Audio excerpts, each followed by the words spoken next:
Hi, I'm Liz Forrest, and today on Community Dialogues, I have got Levi Lyle here with me, and he is going to explain to us a little bit about what he's doing to bring back, you call it Indigenous farming. Mm-hmm. So, love for you to explain to me what you mean by that for those of us who are not exactly sure what non-cultural farming and Indigenous, the differences between that are. Thanks, Liz. It's good to be here. Yes. So, a number of years ago, I got passionate about growing perennial fruits that were native to the Midwest, that were naturally resistant to disease and could be grown organically without herbicides and pesticides because they adapted here over thousands of years. So at the top of that list were things like Aronia berries, and so that's one of the fruits that I take to market, and the Aronia berries that I grow are organic, and then we have local outlets that we take fresh fruit to market in season. Awesome. So I'm not familiar with the Aronia berry. So what is this Aronia berry and what exactly does it do for you? Aronia berries are very high in antioxidants. People don't typically eat them as fresh fruit, you might say. Okay. I've learned at farmers markets not to tell people that they are just absolutely delicious and you would just want to gobble them all up because they're quickly looking for some place to spit them out. And these are one of the little lessons you learn as you go to farmers markets promoting a rare fruit that people aren't yet aware of. But as time has gone on, people have become more aware of what they are, so I have less and less teaching to do when I'm at markets and things like that. But Aronia berries are high in antioxidants.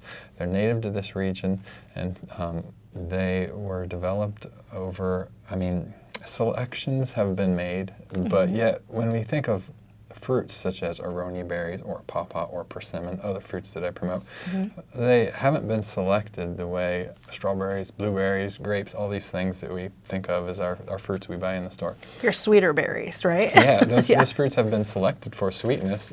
Consequently, they've had the nutrition selected out of them. So the antioxidants are often associated with the astringency of a fruit, or the tannins, the things about a fruit that even give it a texture that isn't that appealing. So the Aronia berries have more of a leathery texture.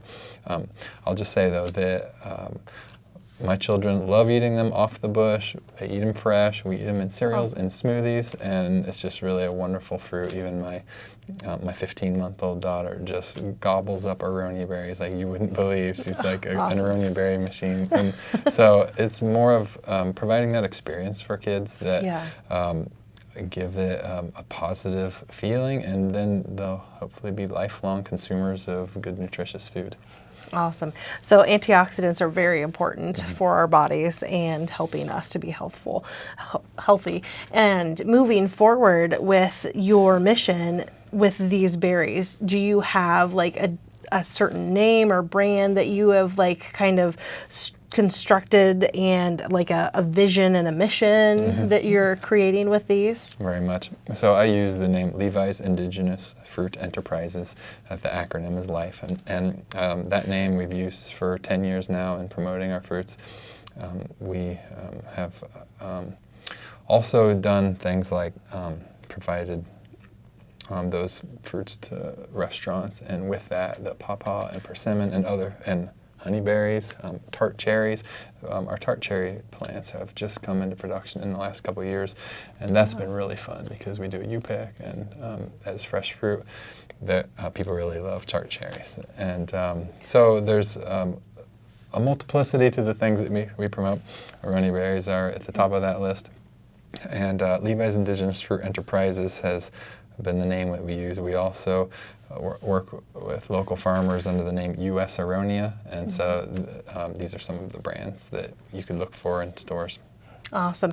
So I know that we've talked just a little bit, and we've talked about the farming and what you're creating. So you have a book that is very interesting, and it says, "So God Made a Farmer," and you have a picture of a combine on here, and then some children, the family. So can you tell me just a little bit more about this book that you've written and how it relates to your business and your vision?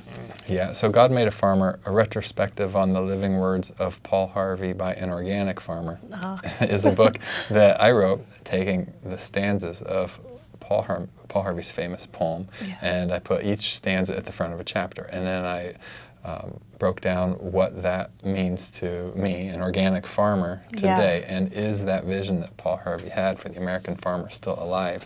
Is ultimately the question the book poses. And I'll leave the cliffhanger to the end of the book. But the picture on the book is of my children doing something that is a very unusual task. We have taken a drill, which is a planter that plants the seeds 7 inches between each row. It's often used for things like soybeans or grasses.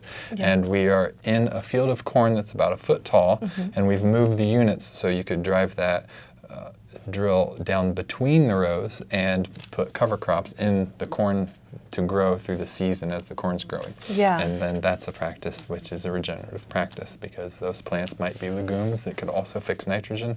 They could be cover that prevents erosion once the corn is harvested in the fall, and then you've got the cover already there. Keeping the soil armored 12 months out of the year is a regenerative practice that is a principle in regenerative farming. Yeah, that's awesome. So it sounds like what you're really doing is something that you're very passionate about. Not only are you bringing people healthy, sustainable foods, you're also making farming in the approach that it's good for the environment and it's good for sustainability long term. So is there anything else that you guys do to help create like a healthy crop and this vision? How do you continue this?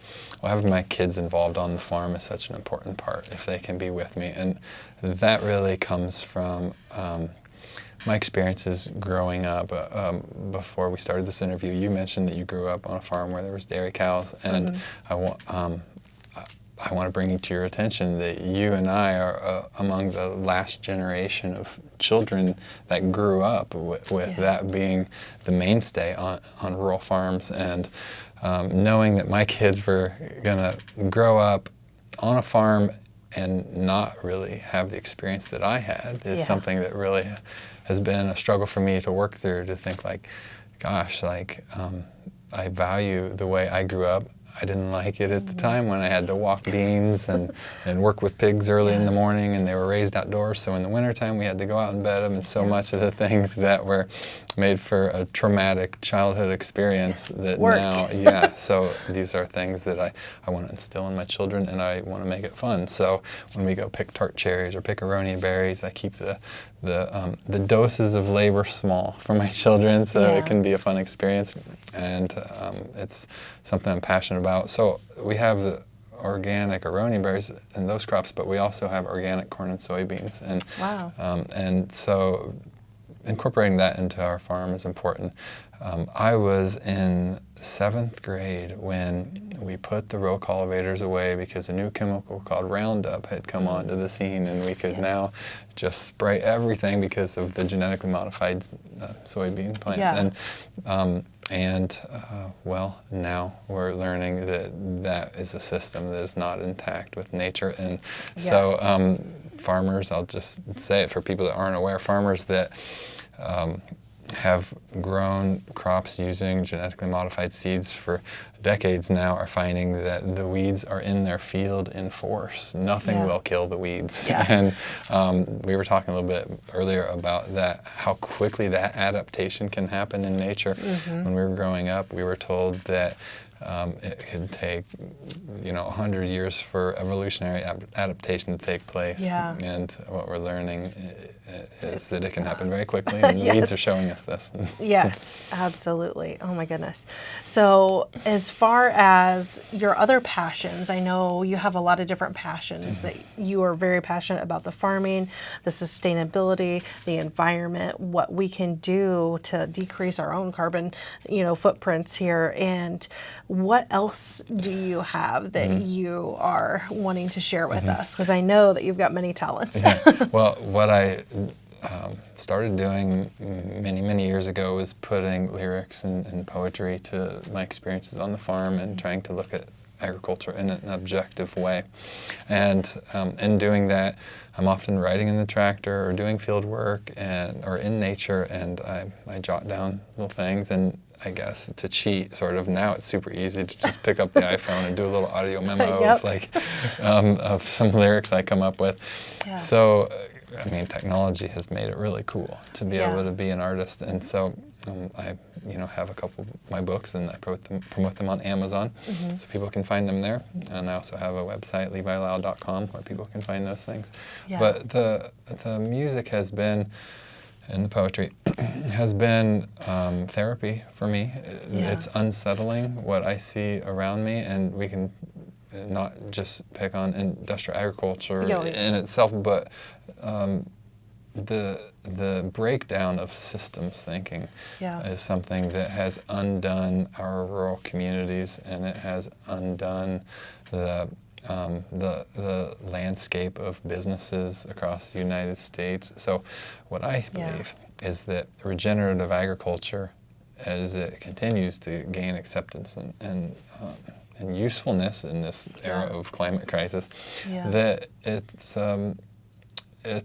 a model that communities and businesses and even our family unit, which has been under enormous strain, that people can look at that model of systems thinking as a large model and say, okay, how can we use nature to rethink the way we're interacting with each other, from our own household to the way we interact with other nations around the world. And my poetry and poems aim to do that. Yes. So, and then you have this other book, Ice Sage, which this is your poetry book? Mm-hmm. Yeah. Okay. I'll share one of the poems with you if you'd like, and that would be great. See how many we can get through. So one of the early poems in the book is called Humus. Hues of borealis blue, morning glories between corn rows. 7 species in all burst in September sun. Days hauling harvest. Without intercede, his workers, microbes, take winter siesta. Pretend sleep to the naked eye. Peer into the microscope, fully expecting to see rations. Bacteria unpack nodulated roots, feasted upon by cannibal nematodes, both predator and prey, devoured by slugs and worms and impelled by a mycorrhizal fungi hyphae. The electromagnetic tide spiders through the life bread. Wow. So that's beautiful because it really kind of pulls in like the initial like farming and what it was, like our ancestors, like 100 years ago, what they did and how they utilized the land, to grow and sustain themselves.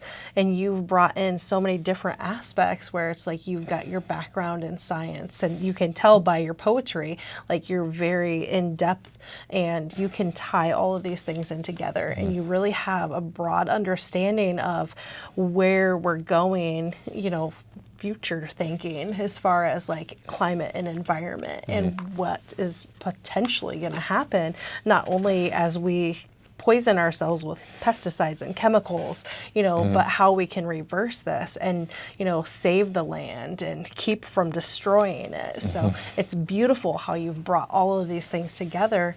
And then you also have that component where not only are you working on bringing people back to nature, centering themselves and grounding themselves and finding that space where they can really feel at peace and passing that on to the future generations. So that's absolutely beautiful. So I'd love for you to share another piece with us. And well, as I share this poem called Square Mile, it will speak for itself, but it can be emotional too. So it's a short poem. Square mile. 1 family, 2 family, 3 families more. 640, 320, 160 acres divided by 4. Steward oats, corn, soybean, hay, and rotate. The families multiply and stay. Consolidate the farms, mechanize the man, increase the acres. Mine what ye can. Progress. 4, 3, 2, 1. Close down the school. The kids have all gone. Yeah, it just kind of shows that big picture of what's really happening.